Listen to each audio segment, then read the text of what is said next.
This is Dr. Sirishma, consultant physician and diabetologist.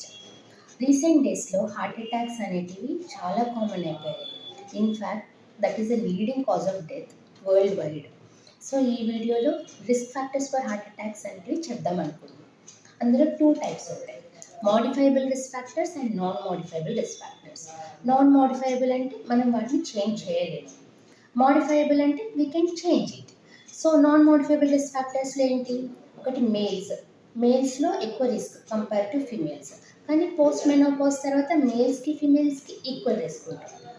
ఇంకొకటి positive family history, మన సిబ్లింగ్స్కి అయినా మన పేరెంట్స్కి అయినా ఆర్ మన పిల్లలకైనా ఎవరికైనా హార్ట్ అటాక్ ఉంటే మనకు వచ్చే ఛాన్సెస్ ఎక్కువ ఉంటున్నాయి అన్నమాట.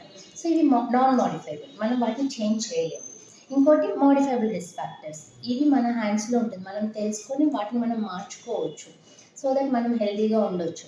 అందులో ఫస్ట్ ఏంటి, alcohol consumption, smoking, obesity, sedentary life style, abdominal fat, ఇంకోటి వచ్చేసి బీపీ, షుగర్స్. ఈ 2 కంట్రోల్లో లేకపోయినా మనకు హార్ట్ స్ట్రోక్స్ వచ్చే ఛాన్సెస్ ఎక్కువ ఉంటుంది.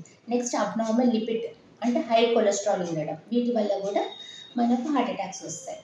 So these are the few risk factors for heart attacks. Thank you everyone.